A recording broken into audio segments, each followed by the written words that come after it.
So, it's a strange one. I have no idea why this thing hit me like a week and a half ago, but because I happened to doodle some dice in my notebook, randomly, one night, all these things came together and all of a sudden, I found myself designing a skirmish game, which is a surprise. It's a game that is not only a tad bit unique, I hope, but also maybe fun. Y'all can be the judges.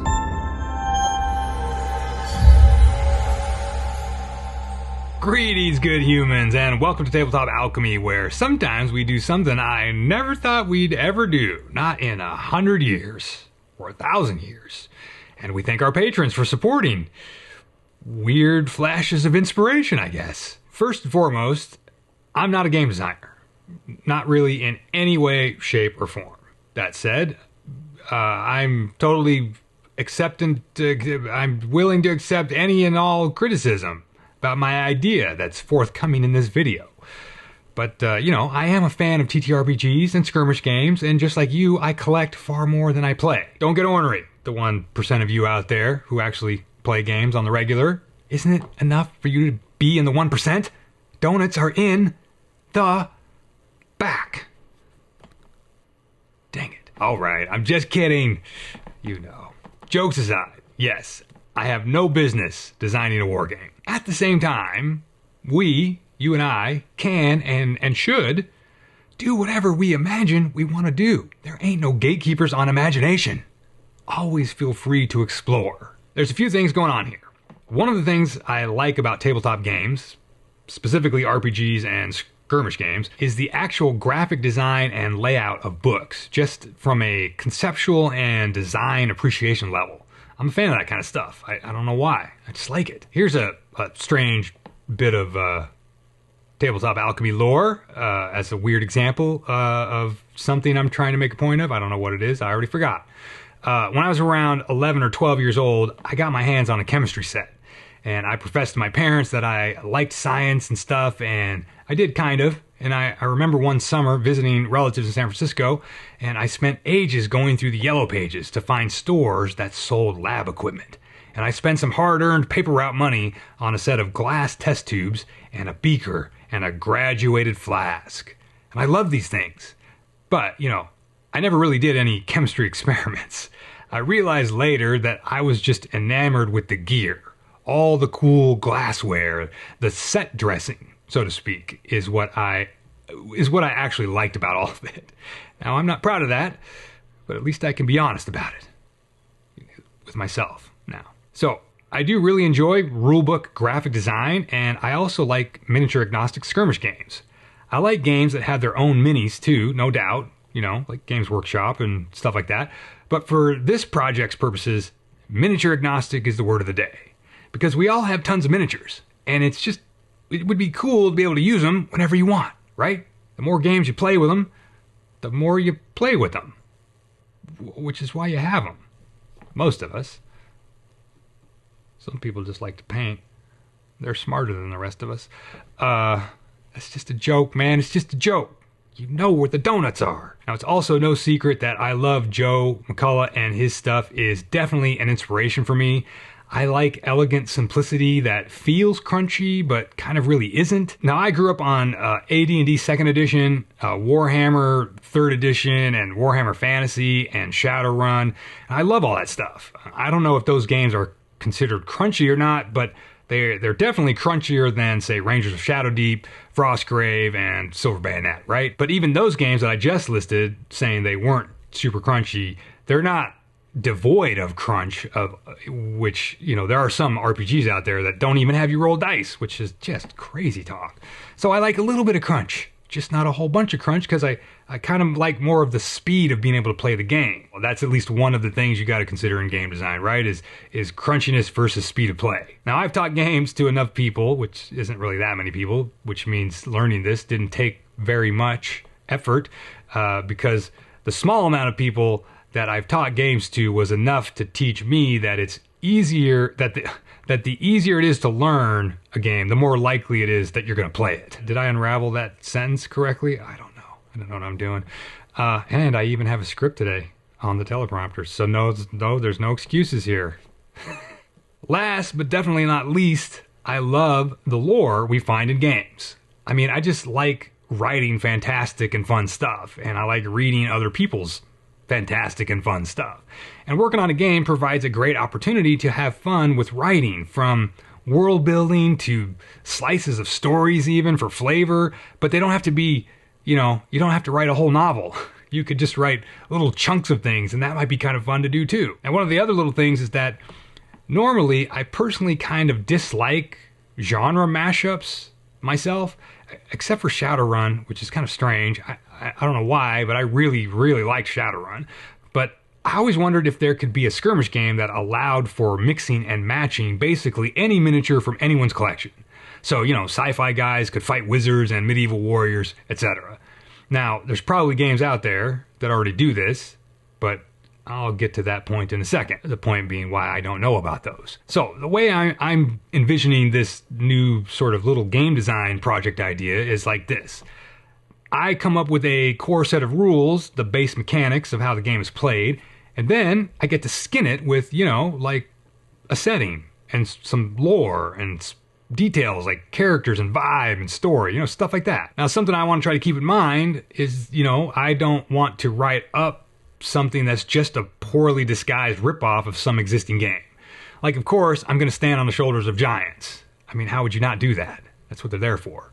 But I wanted to put some kind of unique or original twist on this thing if I'm going to bother pursuing it. Otherwise, there's just no point in trying to make a new game. Why just copy something else? That's just dumb. Now, there are thousands of games out there. This is getting to my previous point that I said I would get to eventually, and here we are. There are thousands and thousands of games out there, and I've bought or played like a handful at best. So I am not under any illusion that I might accidentally make something actually unique, or even considered fun or interesting by anyone else for that matter. But it just feels like an interesting thing to me to try it out, to try to do it. I don't know. So what are these little dice doodles and some story ideas I had for a comic book series almost 30 years ago?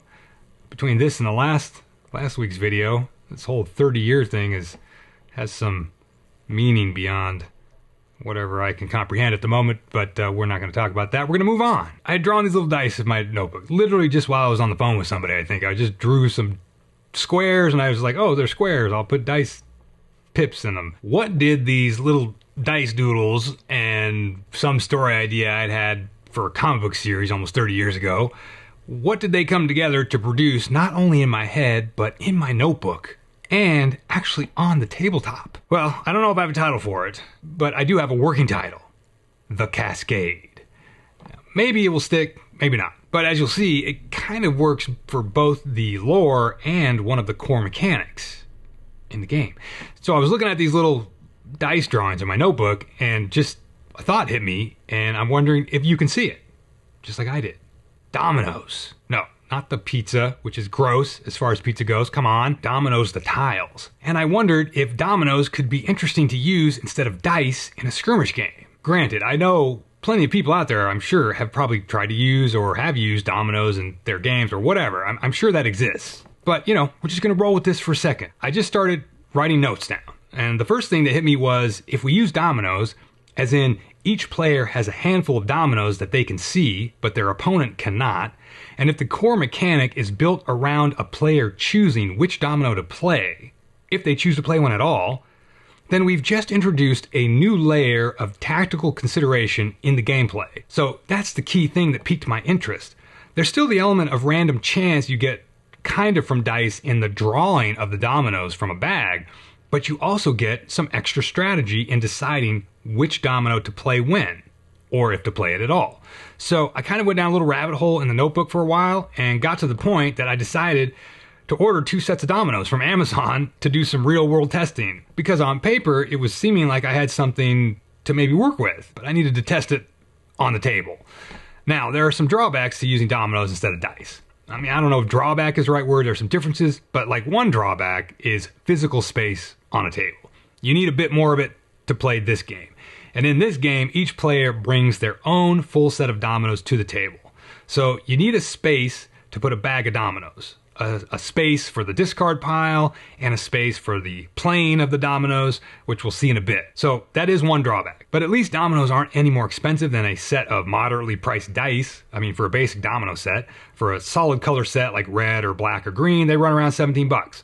For white, you can get some sets for under 10, and if you wanted to use the cheapest set, the wooden ones we all had as kids growing up, you know, the ones we used to pretend were ninja stars, and we'd throw them at our brothers and sisters. They were made out of wood and they had a little dragon printed on the back or sculpted on the back. You know, those run like $5. A further complication that's kind of a bummer is that you really need each player to have a different colored set.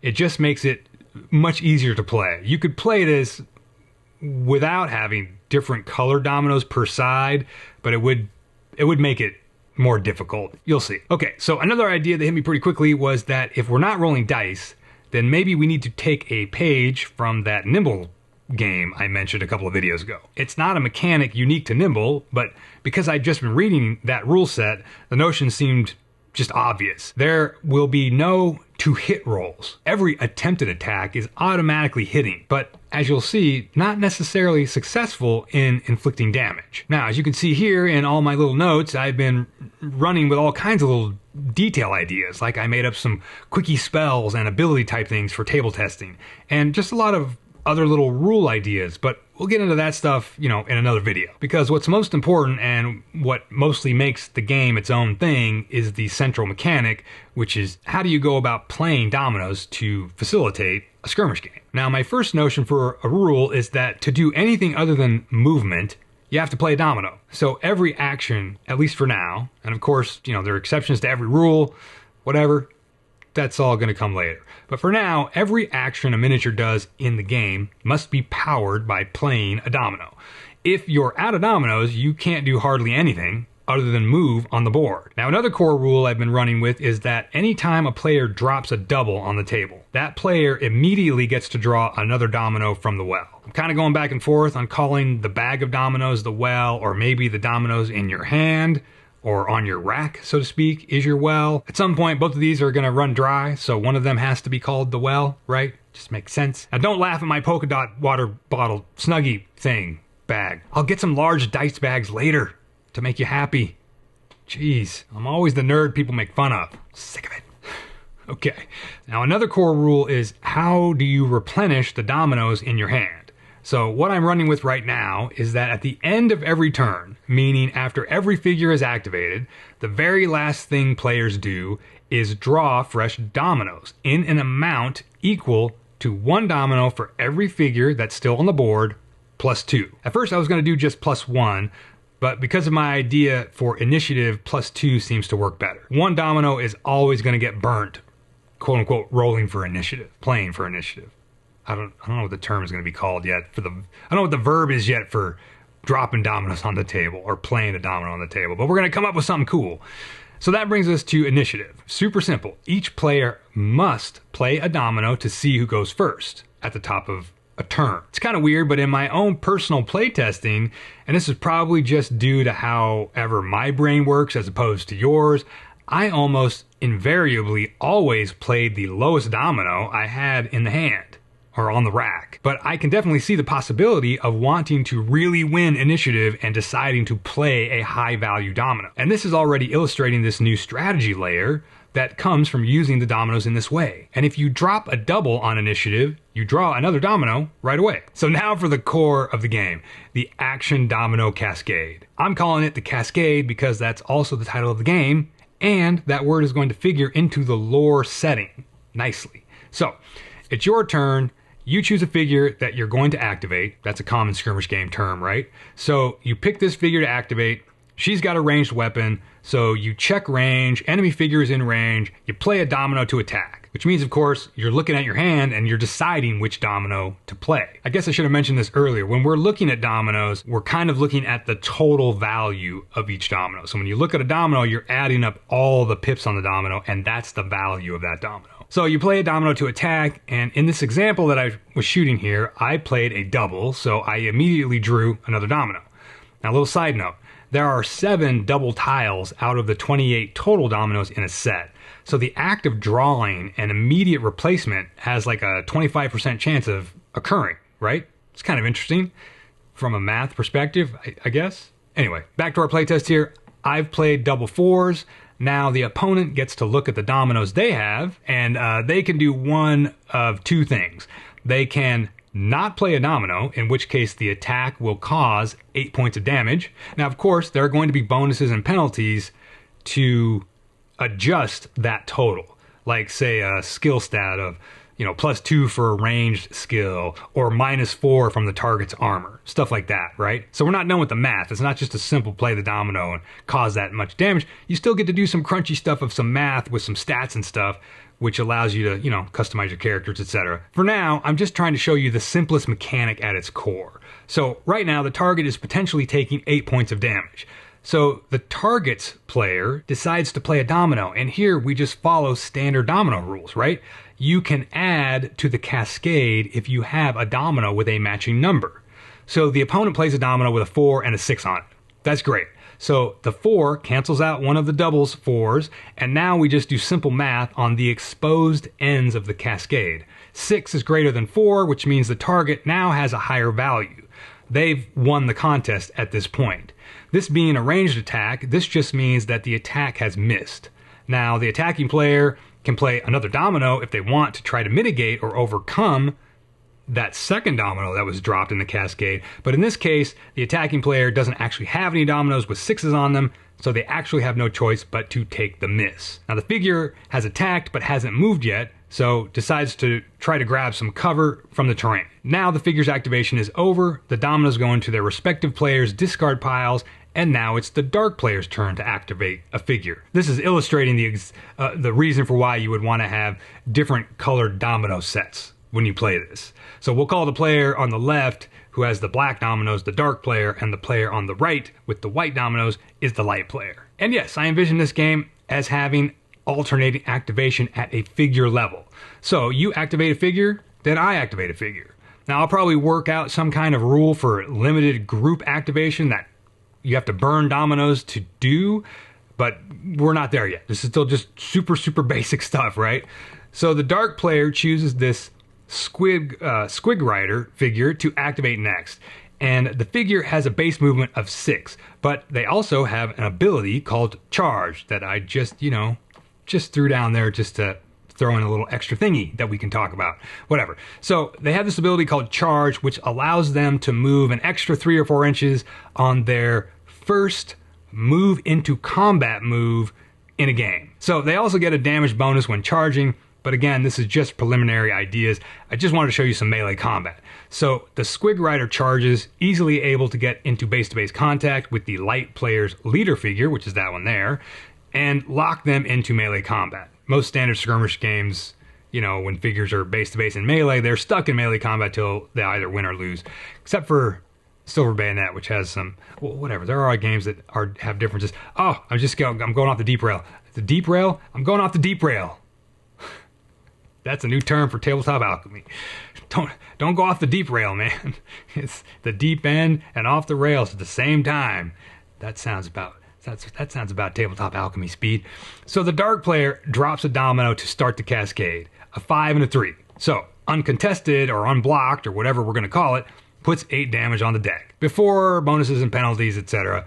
Now, the light player cancels the 5 with a 5 of their own, but they only have a 1 left against the dark player's 3. So now the target is still going to take 2 damage, because there's still 2 damage on deck, right? And now you can see how the cascade can work, because players can keep dropping dominoes until a player decides not to. And players have to use some strategy here, because no one gets to draw fresh dominoes until the end of the turn. So if you burn all your dominoes in one activation and in one cascade, and you've got other figures that want to do things, they won't be able to do anything because they won't have any dominoes left to power any attacks with or anything, right? All they'll be able to do is move, which in some cases might be strategically optimal. I don't know. I'm not playing for you. You have to tell me what you want to do with your dominoes. So the dark player in this instance plays doubles. They play a double 1 bone, and so they immediately draw a fresh domino for playing a double, and they've brought the damage on deck now back up to 5. They're 3 at one end of the cascade and double 1s at the other. Now, the light player apparently wants to mitigate as much damage as possible to their figure that's being attacked, so they play another domino from their hand, but you can only block half of a double's total. That's a rule that I didn't mention. I'm mentioning it now. I'm a professional wargamer. I tell you the rules in the middle of the game so that I win. That's pro, right? Unless you have a matching double to play. A matching double can obviously cancel the other double that it matches to. But otherwise, you can only cancel half of a double's total, right? So the light player is only able to lower the damage on deck to 2. Now, this term on deck is probably not a term that I will use later. I don't know. I'm just using it to describe this is the running total that's the result of this attack. It's the active number that we're changing as we play dominoes. Now, the dark player is feeling powerful, apparently. They've got some big number dominoes in their hand. They decide to maximize the damage, and they bring it up to 8 damage with this domino. Now, the light player either has no playable dominoes at this point or decides not to play one. Either way, this 8 damage is enough to take the target figure off the board. So, another thing that becomes apparent when playing this game is that, sure, maybe the dark player is dominating this turn because they've got a bunch of high-value dominoes on the rack, but both players got to remember that they are going to cycle through every domino in the set before their well gets refreshed.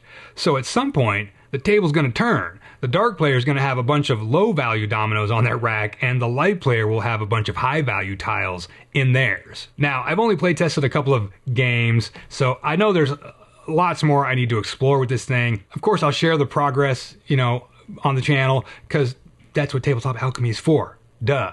But in the meantime, I started working on the lore of the game, the setting stuff, and I started out at first thinking about this idea of being able to play sci-fi minis alongside fantasy minis, or being able to play all fantasy minis or all sci-fi minis, etc.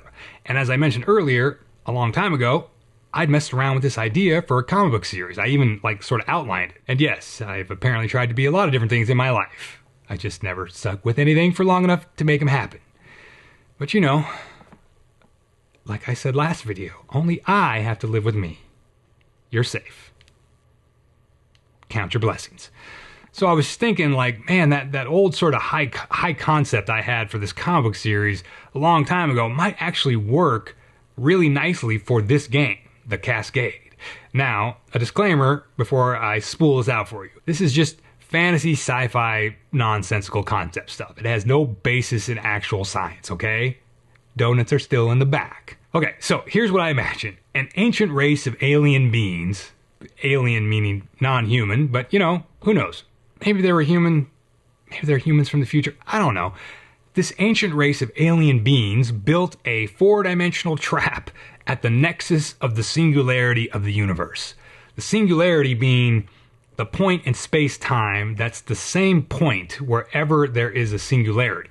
Theoretically, if you go into, I don't even know, whatever. It's like the singularity inside of every black hole is actually the same point in space-time everywhere. Because time is a flat circle. I don't know.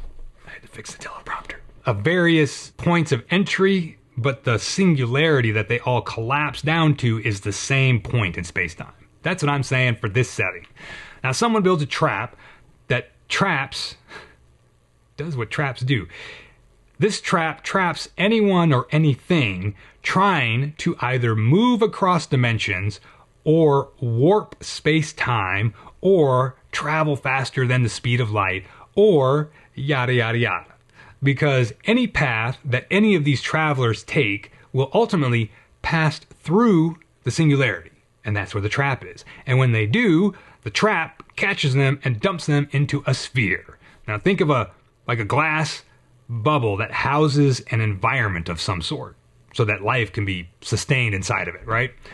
Now, the trap was built because this ancient race, or whoever built it, was worried that any kind of successful time travel, which, kind of traveling faster than the speed of light or warping space-time or whatever, could maybe result in time traveling.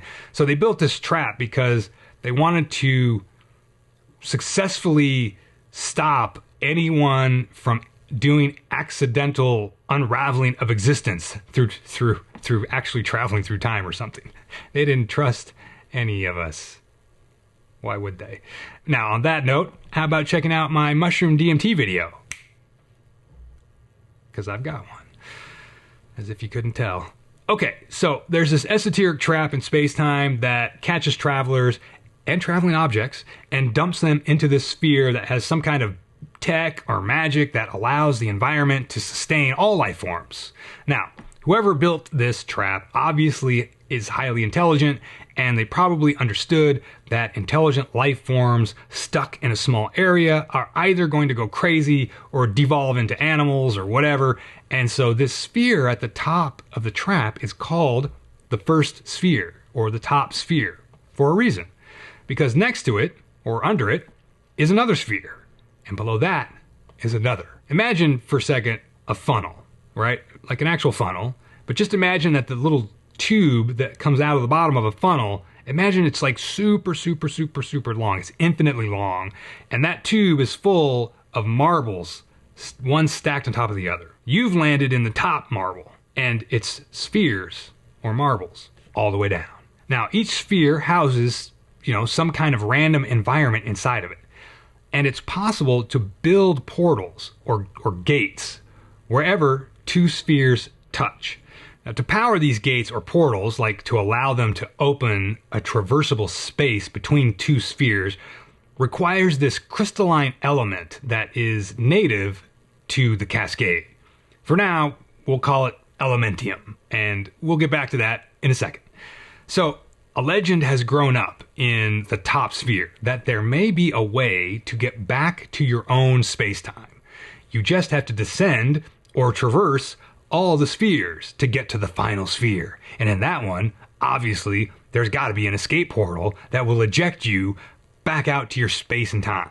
There are multiple ways to justify why you're playing a skirmish match, right? In any game. So it could just be a PvP tournament type of thing, or like in more story-based skirmish games, like Silver Bayonet or Rangers of Shadow Deep, there are often missions or objectives or treasure markers or clue markers, etc., right? So when playing a match in the Cascade, the battlefield can be populated with, let's just call them treasure markers for now. When your warband is fighting another warband on the field, the real objective is to collect up as many treasure markers as you can. Why? Because each treasure marker has a chance of holding a piece of elementium, right? And you're collecting elementium because you want to power a gateway to the next sphere, because you're trying to get to the bottom so you can escape. There's definitely some kind of psychological or philosophical underpinnings starting to appear to me that I was unconscious of. You got to get to the bottom so you can blossom. I don't know. Anyway, whatever. This is all, this is all pretty wanky, and it maybe doesn't have the same kind of cool, accessible weight of like a straight fantasy game or sci-fi game that has more like logical story points that you can build missions off of. But this kind of setup kind of allows for justifying the most random type of terrain generation for your games. That's just like one thing, right? Just crazy off-the-wall pieces of terrain. You could use anything. They can be just as weird or as realistic as you want. Everything is justified because in these spheres inside of the Cascade, the different realities or the different environments can literally be, they are literally random. I'm even toying with the idea of a chaos terrain table, which I'm sure is in some other game that's out there that I haven't read. And what I mean by that, I mean like a table in a book, right? Where you could have random weird effects tied to random pieces or all pieces of terrain on a table. Like, imagine having a bunch of hills on a flat table, but maybe all the hills have some kind of weird gravity that doubles movement stats or something like that. Or all the rocks on the table cause 2 or 3 points of fire damage at the end of every turn that a figure stands or touches them. There could just be a bunch of, just weird stuff that goes into the game. Anyway, I've got a lot more ideas in my notebook for the lore, the setting, and the game rules. I just wanted to share this initial sort of starting point, of yet another project. Now, for you diehard fans out there of Tabletop Alchemy, I know I owe most of you or all of you a Project X update, and let's just say there's a reason I've done a few bigger videos lately, and we'll talk about it. So until then, go have fun. See ya.